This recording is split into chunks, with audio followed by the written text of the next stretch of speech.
নিয়মিত এই আয়োজনে স্বাগত জানাচ্ছি আপনাদের সবাইকে। সাথে আছি আমি শাওন দত্ত।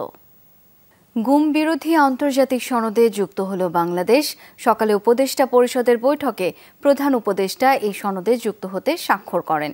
এছাড়া কেবল একটি পরিবারের সদস্যদের রাষ্ট্রীয় বিশেষ সুবিধা প্রদান সুস্পষ্ট বৈষম্য এই যুক্তি দেখিয়ে বঙ্গবন্ধু শেখ মুজিবুর রহমানের পরিবার সহ সদস্যদের নিরাপত্তা বাতিলের অধ্যাদেশও চূড়ান্ত অনুমোদন দেওয়া হয়েছে বৈঠকে।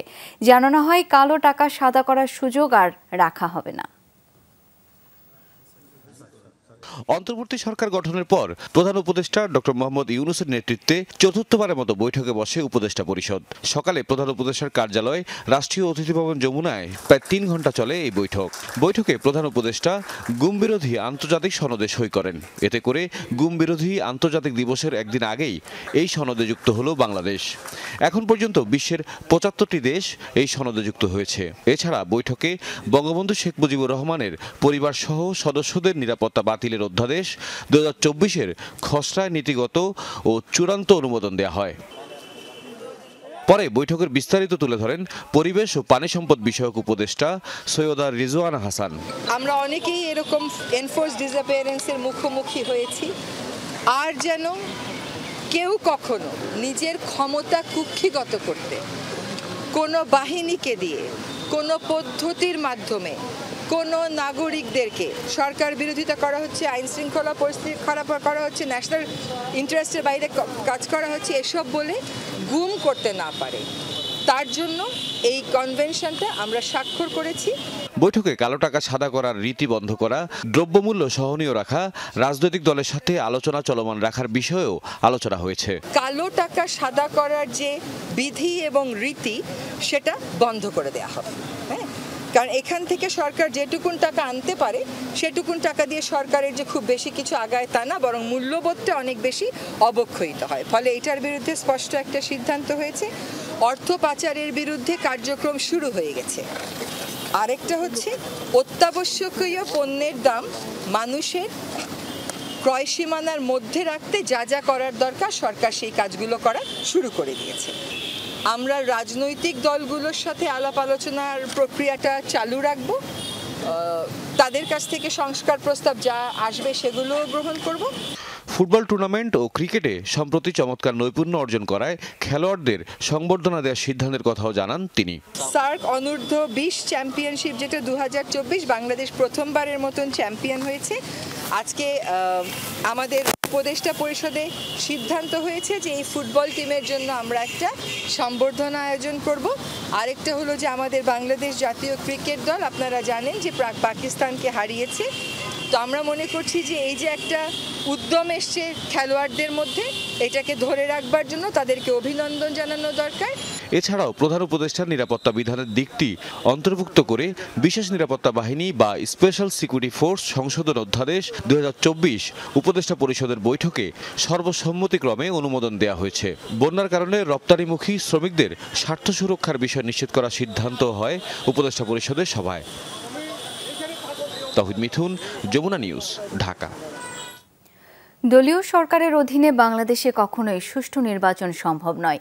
টাকার প্রভাব দূর করতে হলে প্রার্থী নয়, পার্টিকে ভোট দেওয়া প্রয়োজন। নির্বাচন ব্যবস্থা সংস্কারের জন্য এমন প্রস্তাব দিয়েছেন সুশীল সমাজের প্রতিনিধিরা। বলেন, প্রার্থীর ব্যয় কমাতে নির্বাচন সংশ্লিষ্ট খরচ কমিশনকেই বহন করা উচিত।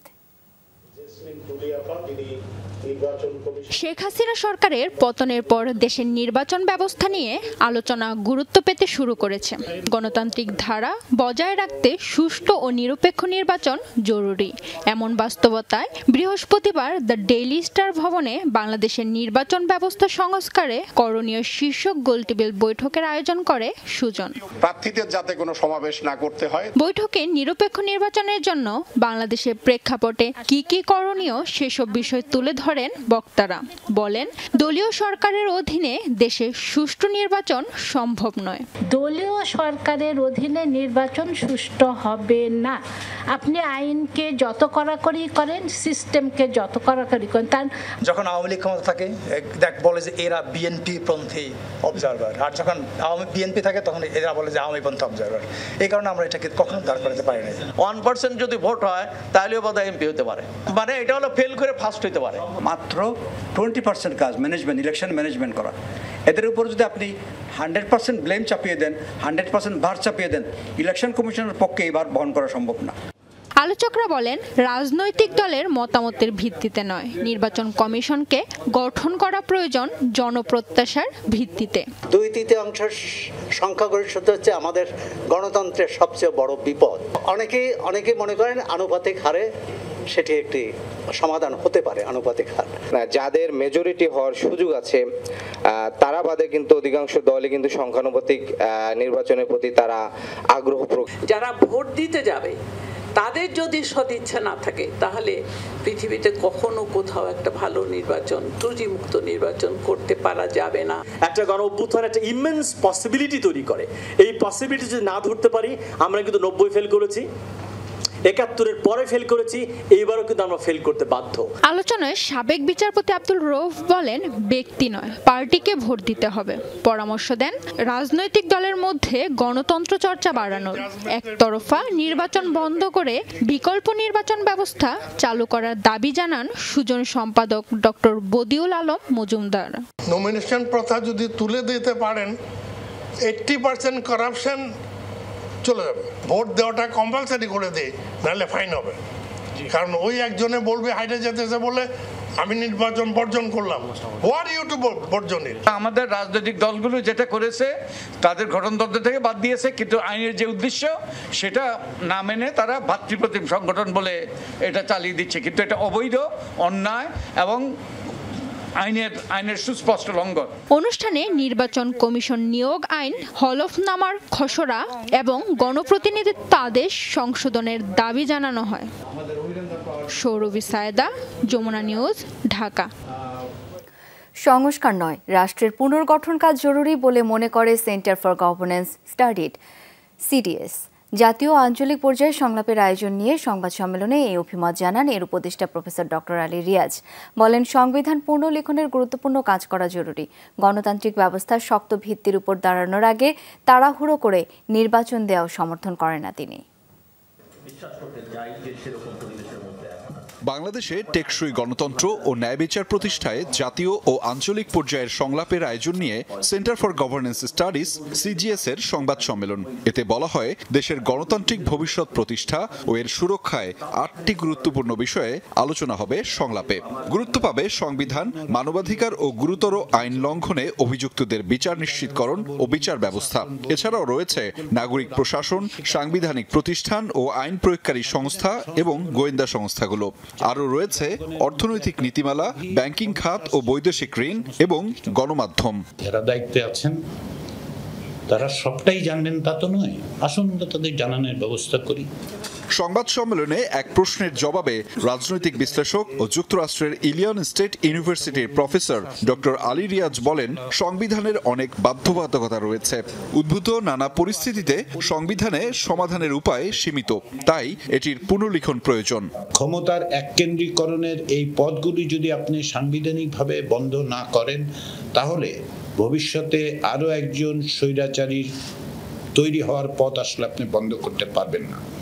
আমার ব্যক্তিগত অভিমতের কথা আমি বলি, সেটা হচ্ছে সবচেয়ে বড় চ্যালেঞ্জটা হচ্ছে সংবিধানের এক ধরনের পুনর্লিখন। সংবিধান কি করে পুনর্লিখন করা যায়? পুনর্লিখন বলছি এই কারণে যে আসলে সংশোধনের উপায় নেই। বাংলাদেশের পরিস্থিতি নিয়ে ভারতীয় গণমাধ্যমে যে ভুল তথ্য দেয়া হচ্ছে, এর জবাব দিতে বাংলাদেশি গণমাধ্যমের প্রতি আহ্বান জানান ডক্টর রিয়াজ। বলেন, বর্তমান সরকারের মাধ্যমে টেকসই গণতান্ত্রিক ব্যবস্থা জোরদার করতেই সংলাপের আয়োজন করা হচ্ছে। তবে গণতান্ত্রিক ব্যবস্থা পুনর্গঠন না করে হুট করে নির্বাচন দিলে আশানুরূপ ফল আসবে না বলেও মনে করেন এই রাজনৈতিক বিশ্লেষক। কতগুলো মৌলিক বিষয়ে আপনি যদি অ্যাড্রেস করতে না পারেন, তাহলে শুধুমাত্র তাড়াহুড়ার নির্বাচনে গণতান্ত্রিক পুনর্গঠন হবে না, এটা আমরা মনে করি। যে কারণে আমরা এটাকে বলছি যে আপনি এখন গণতান্ত্রিক পুনর্গঠনের জন্য সংগ্রাম। ভারতীয় গণমাধ্যমের এই প্রচারণার বিরুদ্ধে সবচেয়ে বড় অস্ত্রটা হচ্ছে আপনারা। আপনারা সত্য কথা বলুন, তথ্য তুলে ধরুন। রাষ্ট্রের যেসব প্রতিষ্ঠান সুপরিকল্পিতভাবে ধ্বংস করা হয়েছে সেসব প্রতিষ্ঠানকে আবার শক্তিশালী করার তাগিদ দেন বক্তারা। আমরা গণতান্ত্রিক পুনর্গঠন বলছি, প্রফেসর রিয়াজ সংবিধানের ক্ষেত্রে পুনর্লিখন বলছেন, এগুলো অত্যন্ত গুরুত্বপূর্ণ। আহমেদ রেজা, যমুনা নিউজ, ঢাকা। কমতে শুরু করেছে নোয়াখালীর বন্যার পানি। বাড়ি ঘরে ফিরতে শুরু করেছেন বিভিন্ন আশ্রয় কেন্দ্রে থাকা মানুষ। তবে দৃশ্যমান হচ্ছে এতদিন পানির নিচে থাকা সড়কগুলো। এখনো হাঁটু পানি কোনো কোনো গ্রামীণ সড়কে। ত্রাণ যেতে শুরু করেছে প্রত্যন্ত অঞ্চলেও। বেড়েছে পানিবাহিত রোগ। নোয়াখালীর বন্যা পরিস্থিতি জানাচ্ছেন রিয়াজ রায়হান, ছবি তুলেছেন নাহিদ হোসেন। দল বেঁধে বিশাল রান্নার আয়োজন, কেউ মশলাপাতি নিয়ে ব্যস্ত, কেউ সামলাচ্ছেন চুলা। আরেক দলের যেন দম ফেলার সময় নেই রান্না করা খাবার প্যাকেটজাত করতে। নোয়াখালীর একটি আশ্রয় কেন্দ্রে থাকা বানভাসীদের জন্য এই আয়োজন স্বেচ্ছাসেবী সংগঠনের। রান্না করা খাবার পেয়ে খুশি বন্যা দুর্গতরা। সবাইকে মাইকিং করে বলছিল আমরা এখানে আসবেলায় আমরা আসছি, আসবার পরে আমাদের ছাত্র ভাইরা আমাদেরকে খাবার দিচ্ছে। অনেক বাড়িঘর ডুবে গেছে, সব আশ্রয় কেন্দ্রের মধ্যে আছে বর্তমানে, এখন আসার কোনো খবর নাই। ছেলেমেয়ে নিয়ে অনেক কষ্ট করতে আছে। মানুষকে একটু ডাল ভাত বা খিচুড়ি রান্না করে যেন খাওয়াতে পারি, কারণ বিগত দিন 7 দিন মানুষ শুকনা খাবার খেতে খেতে অভ্যস্ত। আমরা নিজের পানিতে নেমে বুক সমান গলা সমান পানিতে নেমে সাঁতরিয়ে একদম ঘর দুয়ারে খাবারটা পৌঁছে দিতে চাচ্ছি। অনেকদিন পর ঝকঝকে রোদেলা আকাশ দেখলো নোয়াখালীবাসী। নেই মেঘের ঘনঘটা, আসার কথা কমছে বানের পানিও। তবে বেগমগঞ্জ, সেনবাগ আর সোনাইমুড়ির প্রত্যন্ত এলাকার বেশিরভাগ ঘরবাড়িতে এখনো হাঁটু পানি। বৃষ্টি না হলে দ্রুতই উন্নতির আশা করছেন স্থানীয়রা। গেছি বাবার বাড়িতে, বাবার বাড়িতে হানি হন, আবার ইরি উল্টে আবার নিজের স্বামীর বাড়িতে চলি লাগে হানি একবার। এই রাস্তা কোনো সময় জীবনে পানি উঠে নাই, এই নতুন করে দেখলাম 2024 সালে 2004 হয়েছে এর পানি। এই কেন রাস্তা তুলে না পানি এবার হয়েছে হানি। একদিকে পানিতে হাবুডুবু অবস্থা, অন্যদিকে গেল 2 সপ্তাহ ধরে পল্লী বিদ্যুতের অন্তত 1.5 লাখ গ্রাহক বিদ্যুৎবিহীন। পানি কমতে শুরু করায় উদ্যোগ নেওয়া হয়েছে বিদ্যুৎ লাইন সংযোগের। বন্যায় কবলিত হওয়ার কারণে আমাদের এলাকায় কারেন্ট নাই, বিদ্যুতের খুঁটি টুটি পড়ে গেছে। অনেক জায়গায় তার ছিঁড়ছে, গাছ পড়ছে, খুঁটি ভাঙছে। এগুলো সম্পূর্ণ চেক করে নিরাপত্তা নিশ্চিত করে তারপরে লাইন চালু করব। কারণ বিদ্যুতায়িত হয়ে ইতিমধ্যে আমাদের 2জন সহকর্মী মারা গেছেন এবং সাধারণ অনেকজন মারা গেছেন। বন্যায় বেড়েছে পানিবাহিত রোগ আর সাপে কাটা রোগের সংখ্যা। এই মাসে টোটাল 288 জন রোগী, আগস্টের 1 তারিখ থেকে আজকে 28 তারিখ পর্যন্ত 288 জন রোগী। তবে এটার মধ্যে নন পয়জনাস মানে স্নেক বাইটটাই বেশি। দেরিতে হলেও খাদ্য সহায়তা যাচ্ছে প্রত্যন্ত অঞ্চলে। তবে এখনো ত্রাণ থাকলেও বিতরণের সমন্বয়ের অভাব রয়েছে বেশ খানিকটা। মানুষ যে আসলে মানুষের পাশে কিভাবে দাঁড়ায় বা একটি বন্যা কিভাবে মানুষের সামনে নিয়ে আসে, সেটি হয়তো এবং প্রাকৃতিক দুর্যোগ না হলে বোঝার কোনো উপায় ছিল না। এখন পর্যন্ত নোয়াখালীর আসলে এই চর এলাকাগুলোতে পানি নামেনি বা পানি নামতে হয়তো শুরু করেছে, কিন্তু বাড়িতে হয়তো পানি ওঠেনি, কিন্তু বাড়ির পাশে বা বাড়ির সামনে যে রাস্তাটি রয়েছে সেই রাস্তায় এখন পর্যন্ত পানি রয়েছে। সেই কারণে আশ্রয়কেন্দ্র থেকে ধীরে ধীরে যেতে শুরু করেছে বটে, তবে এখন পর্যন্ত পুরোপুরি কোনো আশ্রয়কেন্দ্র থেকে মানুষ বাড়িঘরে ফিরে যায়নি। রিয়াজ রায়হান, যমুনা নিউজ, চরকাউনিয়া, নোয়াখালী। দৃশ্যমান উন্নতি হচ্ছে ফেনীর বন্যা পরিস্থিতির। পানি নামছে সড়ক ঘরবাড়ি থেকে, কিন্তু এখনও জলাবদ্ধ 6 উপজেলার বহু লোকালয়। শুকনো খাবার নয়, এখন বেড়েছে চাল ডালের চাহিদা। পানি নামায় প্রত্যন্ত অঞ্চলে শুরু হয়েছে যোগাযোগ, পৌঁছাচ্ছে ত্রাণ সহায়তা। পথে পথে হাত বাড়ানো মানুষের ভিড়, সড়কে ক্ষতচিহ্ন। শাহিন আলমের ক্যামেরায় দুর্গত এলাকা থেকে সাইফুদ্দিন রবিনের রিপোর্ট।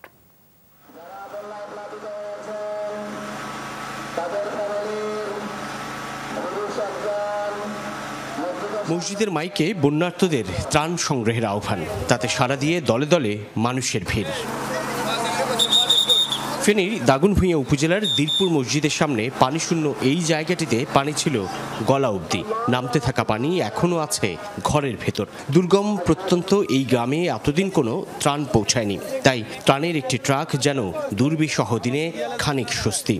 খাওয়ার জন্য আর বাতে পানি কষ্ট করি, এখানে স্কুলের ভিতরে যাবো, এখানে পানি এতটুকু পানি এখন টান দিছে, অনেক পানি হয়েছিল, এতটুকু পানি হয়েছিল স্যার। আমাদের এখানে আর কোনো কিছু আসে নাই, আজকে ফাঁস আসছে পানি। আমার বাড়ির ভিতরে, ঘরের ভিতরে, বাড়ির ভিতরে বাড়ে এখন এতটুকু কমছে কিছু। আমার বয়সে পানি দেখিনি। যত যাবতীয় জিনিসপত্র আছে সব ডুবা পানির ভিতরে। আমি এখানে আশ্রয় নিছি।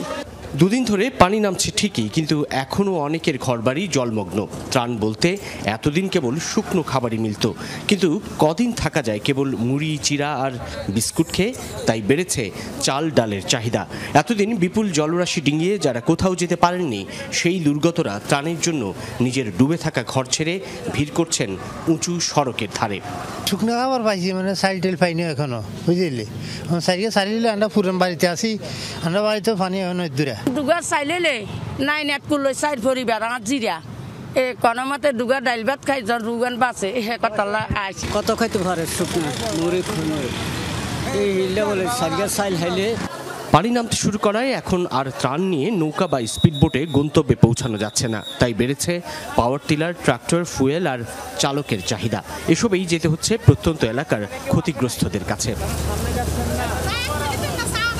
শুধু শহরের দিকে দেখতেছে টানের জন্য, কিন্তু এদিকে তেমন টান পাচ্ছে না। ত্রাণ যতটুকু আছে সেই তুলনায় ট্রাক্টরের সাপোর্টটা এনাফ না, সাফিসিয়েন্ট না।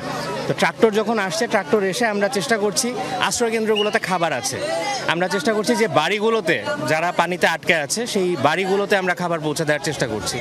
ফেনীর উঁচু এলাকা থেকে পানি নামছে নিচের দিকে, কিছু এলাকার পানি যাওয়ারও যেন উপায় নেই। তাই স্থির জলে আধা ডোবা ঘরবাড়ি। আশ্রয় কেন্দ্রে মানুষকে থাকতে হবে আরও কিছুদিন। অভ্যন্তরীণ সড়ক এখনও তলিয়ে। পানিতে প্লাবিত সড়কগুলোর বেশিরভাগই ক্ষতিগ্রস্ত, স্পষ্ট হচ্ছে খানাখন্দ। এতদিন এই পথে যাওয়ার কোনো উপায় ছিল না, কিন্তু এখন পানি নামার ফলে উঁচু পাওয়ার টিলার কিংবা শক্তিশালী ইঞ্জিনের যে কোনো বাহন গন্তব্যে পৌঁছাতে পারি, আর তাই প্রত্যন্ত অঞ্চলে ত্রাণ সহায়তা পৌঁছানো সম্ভব হচ্ছে। আর এই অঞ্চলের প্রত্যেকটি মানুষ যেন শরণার্থী, উদ্বাস্তু। তারা ত্রাণের যেমন হাহাকার স্পষ্ট করেছে তাদের অভিব্যক্তিতে, ঠিক তেমনি আশ্রয়হীন মানুষের কান্নাও স্পষ্ট হয়েছে। কবে নাগাদ তারা ঘরে ফিরতে পারবে সেটি এখনই বলা মুশকিল। সাইফুদ্দিন রবিন, যমুনা নিউজ, দিলপুর, ফেনী। দর্শক, এ পর্যায়ে একটু সরাসরি ফেনীতে যেতে চাই। সেখানে আছেন সহকর্মী আরিফুর রহমান। আরিফ, আপনি দেখতে পাচ্ছি আপনি এখন হাসপাতালে রয়েছেন। কিছুক্ষণ আগের সংবাদে আপনি জানিয়েছিলেন হাসপাতালও বন্যার পানিতে ডুবে গিয়েছিল। এখন সেখানে চিকিৎসা কার্যক্রম শুরু হয়েছে কিনা, কারণ পানিবাহিত অনেক রোগী কিন্তু পাওয়া যাচ্ছে এই মুহূর্তে ফেনীতে। কি অবস্থা জানাবেন সব মিলিয়ে?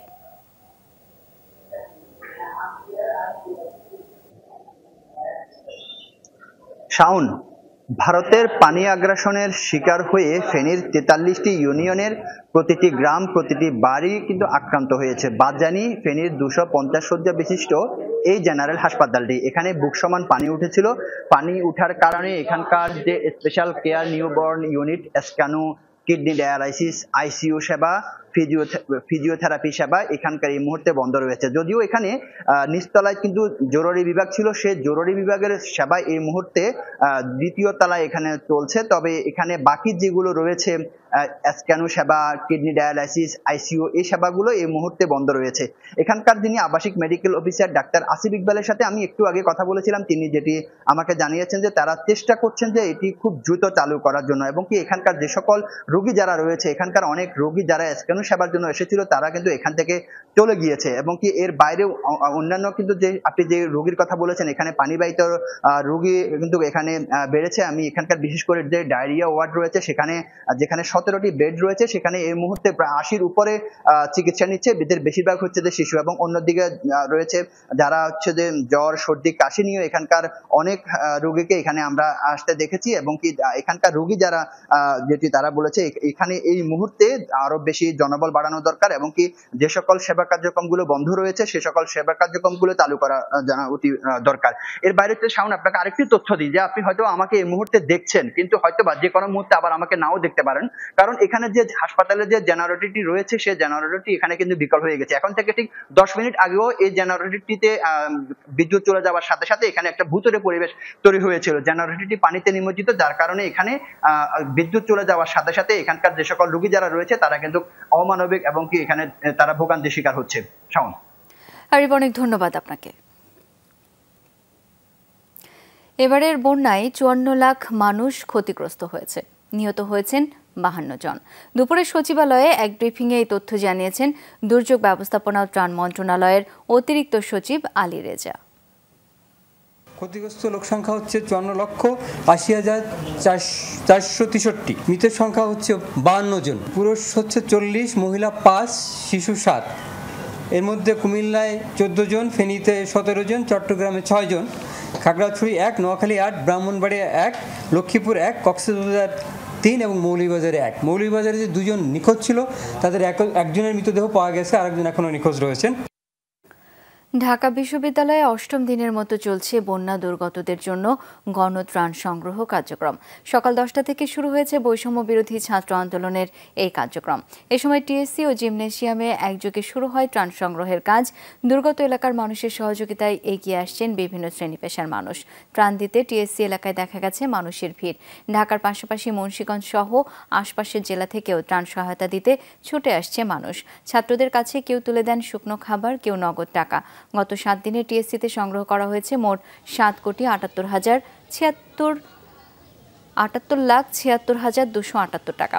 গেল 2 দিন ধরেই বন্যা দুর্গত এলাকাগুলোয় চলছে গণরান্না কর্মসূচি। বানভাসীদের জন্য ত্রাণের পাশাপাশি থাকছে এই খাবারের ব্যবস্থা। বাংলাদেশ থেকে আরও দক্ষ আধা দক্ষ জনশক্তি নিতে কুয়েতের প্রতি আহ্বান জানিয়েছেন রাষ্ট্রপতি মোহাম্মদ শাহাবুদ্দিন। দুপুরে বঙ্গভবনে বিদায়ী সাক্ষাতে যান কুয়েতের রাষ্ট্রদূত ফয়সাল মোতলাক এইচ আল আদানি। সাক্ষাৎকালে সফলভাবে দায়িত্ব পালনের জন্য কুয়েতের বিদায়ী রাষ্ট্রদূতকে ধন্যবাদ জানান রাষ্ট্রপতি। বলেন, কুয়েতের সাথে বাংলাদেশের দ্বিপাক্ষিক সম্পর্ক অত্যন্ত চমৎকার। বাংলাদেশে প্রচুর দক্ষ ও আধা দক্ষ জনশক্তি রয়েছে উল্লেখ করে রাষ্ট্রপতি বলেন, এই জনশক্তি কুয়েতের চলমান উন্নয়ন প্রক্রিয়াকে ত্বরান্বিত করতে গুরুত্বপূর্ণ ভূমিকা রাখতে পারে।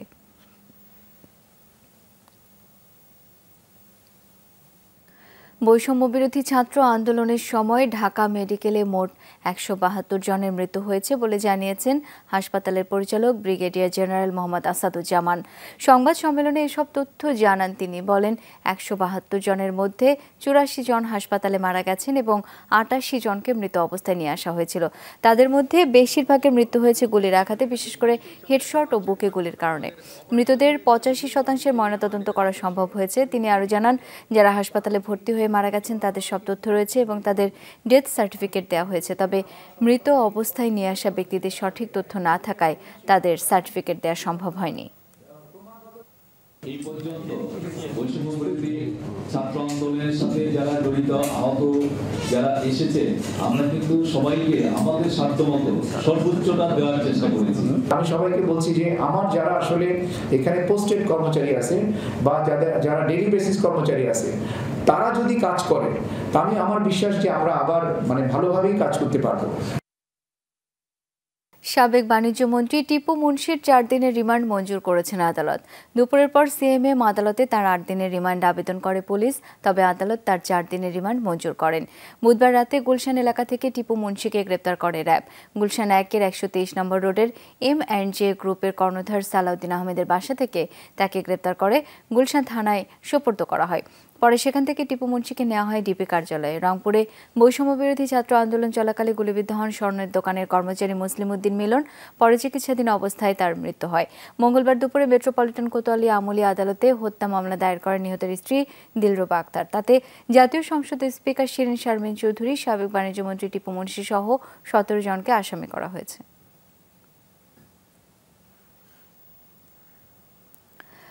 জুলাই গণহত্যাকাণ্ডের ঘটনায় সাবেক প্রধানমন্ত্রী শেখ হাসিনা সহ 52 জনের বিরুদ্ধে আন্তর্জাতিক অপরাধ ট্রাইব্যুনালের তদন্ত সংস্থায় আরও একটি অভিযোগ দাখিল হয়েছে। এর মধ্যে গণহত্যায় উস্কানি দেয়ায় 32 জন সিনিয়র সাংবাদিককে অভিযুক্ত করা হয়েছে। সুপ্রিম কোর্টের আইনজীবী MH গাজী তামিম জানান, আন্দোলনে নিহত রিহানের বাবা গোলাম রাজ্জাক এই আবেদন করেন। গত 5 আগস্ট রাজধানীর শ্যামলী রিং রোডে বিজয় মিছিল চলাকালে গুলিতে নিহত হয় রিহান। অভিযোগে শেখ হাসিনা ছাড়াও তার আমলের 20 জন মন্ত্রী, এমপি, উচ্চপদস্থ পুলিশ কর্মকর্তাদের অভিযুক্ত করা হয়েছে। এছাড়াও নাইমুল ইসলাম খান, শ্যামল দত্ত, ফরিদা ইয়াসমিন সহ 32 জন সাংবাদিক ও সুশীল সমাজের প্রতিনিধির নামও আছে। আইনজীবী জানান, যারা 3 আগস্ট শেখ হাসিনার সাথে দেখা করেছিলেন এবং টকশো করে গণহত্যার বৈধতা দিয়েছেন, মূলত তাদেরকেই অভিযুক্ত করা হয়েছে।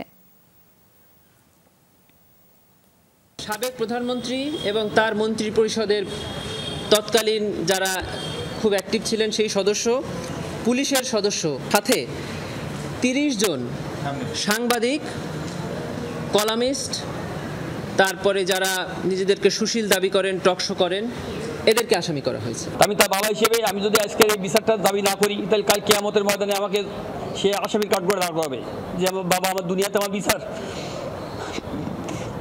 বিচারের জন্য আমার বাবা কোথাও ফরিয়াদ করিনি। জ্ঞাত আয় বহির্ভূত সম্পদ অর্জন এবং সম্পদের তথ্য গোপন সংক্রান্ত দুর্নীতি মামলা থেকে বিএনপির স্থায়ী কমিটির সদস্য মির্জা আব্বাস এবং তার স্ত্রী আফরোজা আব্বাসকে খালাস দিয়েছেন আদালত। আজ ঢাকার বিশেষ জজ আদালত ৬-এর বিচারক মোহাম্মদ মাসুদ পারভেজের আদালত দুর্নীতির মামলা থেকে তাদের খালাসের রায় দেন। আজ মামলার রায়ের দিন ধার্য থাকায় মির্জা আব্বাস ও স্ত্রী আফরোজা আব্বাস আদালতে হাজির ছিলেন। রায়ে আদালত বলেন, তাদের বিরুদ্ধে অভিযোগ সন্দেহাতীতভাবে প্রমাণিত না হওয়ায় এই মামলা থেকে খালাস দেওয়া হলো। গত ২২ আগস্ট আদালত রাষ্ট্রপক্ষ আসামি পক্ষের যুক্তিতর্ক উপস্থাপন শেষে রায়ের জন্য ২৯ আগস্ট দিন ধার্য করেন। ২০০৭ সালের আগস্টে রমনা থানায় দুর্নীতির মামলা দায়ের করেছিল দুদক। আমার পরিবারটা ছিন্ন বিচ্ছিন্ন হয়ে গেছে, আমার বিক্ষিপ্ত পরিবারটাকে একত্রিত করে এটার হলো না। আমি দীর্ঘদিন অসুস্থ অবস্থায় এই কোর্টের বারান্দায় আপনারা দেখেছেন আমাকে বহুবার। আজকে এখানে যারা আছে সকলেই আমার মতো কম বেশি ভুক্তভোগী। কিছুক্ষণ আগে যে মামলায় খালাস পেয়েছে একই বিষয়ে আবার ওই পরবর্তী মামলাটায় চার্জ গঠনের কোনো সুযোগ নাই। এই বিবেচনায় পরবর্তী মামলাটাও যেহেতু আইনে বার আছে, সেই কারণে মহামান্য আদালত আজকে সেই মামলা থেকেও দুজনকে অব্যাহতি দিয়েছেন। বিএনপি মহাসচিব মির্জা ফখরুল ইসলাম আলমগীরের সাথে বৈঠক করেছেন বাংলাদেশে নিযুক্ত রাশিয়ার রাষ্ট্রদূত আলেকজান্ডার মান্টেটস্কি। সকালে রাজধানীর গুলশানে বিএনপি চেয়ারপারসনের কার্যালয়ে এই বৈঠক অনুষ্ঠিত হয়। দলের মহাসচিবের নেতৃত্বে বৈঠকে অংশ নেন বিএনপির স্থায়ী কমিটির সদস্য আমির খসরু মাহমুদ চৌধুরী। এছাড়াও উপস্থিত ছিলেন দলের কেন্দ্রীয় সাংগঠনিক সম্পাদক শামা ওবায়েদ। বৈঠকে বাংলাদেশ ও রাশিয়ার দ্বিপাক্ষিক সম্পর্ক এগিয়ে নেওয়ার বিষয়ে তারা আলোচনা করেন। আগামীতে দুদেশের সম্পর্ক আরও গভীর হবে বলেও প্রত্যাশা করেন তারা।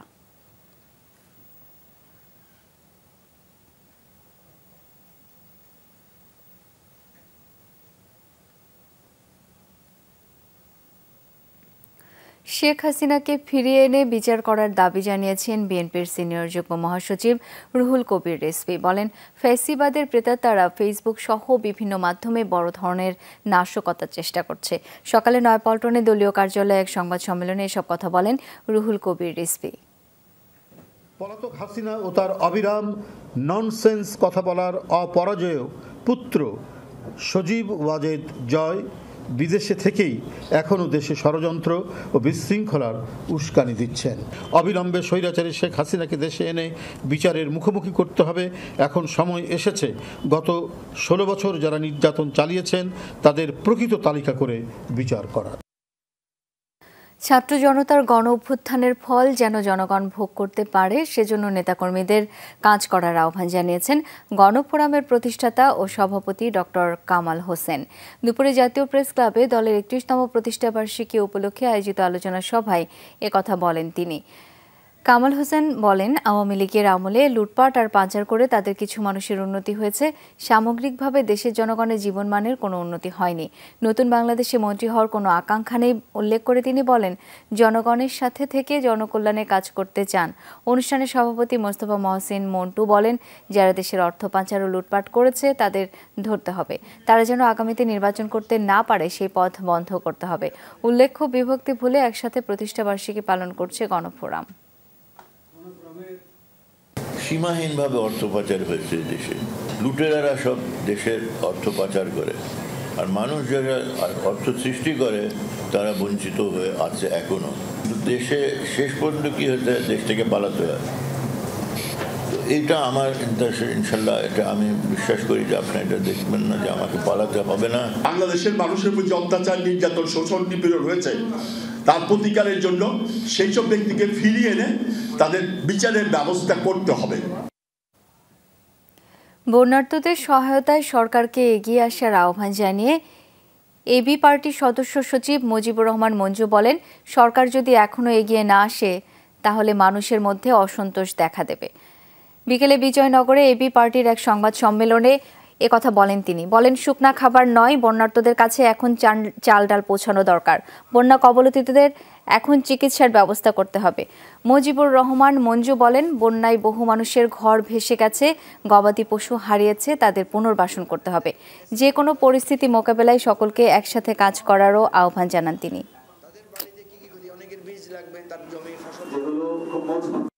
আমরা অনুরোধ করছি যে আপনারা আর গুড়, চিড়া, শুকনা বিস্কিট খাবার আপাতত এটা বন্ধ রাখেন।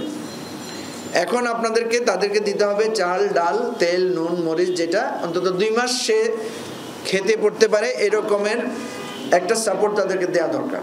আর সরকারকে বলবো প্লিজ আর দেরি করবেন না, যা হয়েছে হয়েছে। আমরা জানি সরকার একটা কঠিন পরিস্থিতির মধ্যে দিয়ে যাচ্ছে, অনেক কিছুর গ্যাপ আছে, কিন্তু এই জায়গায় আর ডিলে করা চলবে না, তাহলে কিন্তু অসন্তোষ বাড়বে।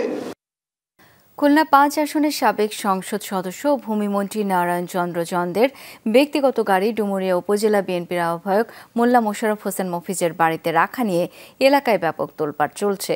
প্রত্যক্ষদর্শী এবং স্থানীয় আওয়ামী লীগ ও বিএনপির একাধিক নেতাকর্মী এই তথ্য নিশ্চিত করেন। তারা জানান, গত 5 আগস্ট শেখ হাসিনার নেতৃত্বাধীন সরকারের পতনের পর নারায়ণ চন্দ্র চন্দের বাড়িতে হামলার ঘটনা ঘটে। এ সময় তার একটি ব্যক্তিগত গাড়ি বিএনপি নেতা মোল্লা মফিজ ও তার বড় ভাই মোল্লা আবুল কাশেমের বাড়ির গ্যারেজে নিয়ে রাখা হয়। বেশ কিছুদিন পর ঘটনা জানাজানি হলে বিএনপি ও আওয়ামী লীগ নেতাকর্মীদের মাঝে মিশ্র প্রতিক্রিয়া দেখা দেয়। তাদের অভিযোগ, মোল্লা মফিজ ও তার ভাই মোল্লা কাশেম বিএনপির রাজনীতির সাথে জড়িত থাকলেও স্থানীয় সাবেক এমপির ঘনিষ্ঠ। আওয়ামী লীগ আমলে বিরোধী দলের নেতাকর্মীরা জেল জুলুমের শিকার হলেও নারায়ণ চন্দ্রের ঘনিষ্ঠ হয় তাদের হয়রানি হতে হয়নি। স্বরাষ্ট্র উপদেষ্টার কাছে নিরাপত্তা চাইলেন সাবেক স্বরাষ্ট্র প্রতিমন্ত্রী সোহেল তাজ। অসুস্থ রাজনীতিতে আর ফিরবেন না বলেও জানান তিনি। বিকেলে সচিবালয়ে এক ব্রিফিংয়ে এই তথ্য জানান সোহেল তাজ। বলেন, আওয়ামী লীগের যাদের বিরুদ্ধে মামলা হয়েছে সবাই দোষী নয়, বিষয়গুলো নিয়ে আরও সঠিক তদন্ত হওয়া প্রয়োজন বলেও জানান তিনি। সোহেল তাজ বলেন, কোনো সরকারের শাসনামলেই গুম বিচার বহির্ভূত হত্যা গ্রহণযোগ্য নয়। আওয়ামী লীগ সহ সব দলেরই আত্মসমালোচনা করা উচিত বলে মন্তব্য করেন সাবেক প্রতিমন্ত্রী। বলেন, আওয়ামী লীগের অনেক নিরীহ নেতাকর্মীর উপর অত্যাচার, নিপীড়ন হয়েছে, এর নিন্দা জানান তিনি। কোনো রাজনৈতিক দলের উপরই প্রতিহিংসা করা উচিত নয় বলেও মন্তব্য করেন সোহেল তাজ। আমাকে বেশ কিছুদিন ধরে বিভিন্ন মহল থেকে হুমকি দেওয়া হচ্ছে, আমার প্রাণের উপর হুমকি এসেছে। মাননীয় স্বরাষ্ট্র উপদেষ্টার কাছে অবহিত করতে এসেছি। আগেও বলেছি, হত্যা, গুম, নির্যাতন, মানুষের গণতান্ত্রিক অধিকারকে বিলুপ্ত করা, এগুলোকে আমি কোনোদিনও সাপোর্ট করিনি এবং আমার অবস্থান থেকে আমি সবসময় এটার প্রতিবাদ করে এসেছি। সাইবার নিরাপত্তা আইন সহ সকল গণবিরোধী আইন ও মামলা বাতিলের দাবি জানিয়েছেন মুক্ত গণমাধ্যম ও ডিজিটাল অধিকার সংগঠন মুক্ত আকাশ। দুপুরে ঢাকা রিপোর্টার্স ইউনিটিতে সংবাদ সম্মেলনে এই দাবি জানানো হয়। সেখানে সংগঠনের সভাপতি ডক্টর সৈয়দা আইরিন জামান বলেন, অবিলম্বে আইসিটি অ্যাক্ট, ডিএসএ বা সিএসএ আইনে যে মামলাগুলো হয়েছে সেগুলো খারিজ করতে হবে। বর্তমান সরকারকে এই সংক্রান্ত নতুন অধ্যাদেশ জারি করতে হবে। সংবিধান ও মানবাধিকারের সাথে সাংঘর্ষিক না হয় এবং সাংবাদিকদের পেশাগত কাজে যেন বাধা সৃষ্টি না করে এমন আইন করার দাবি জানান তারা।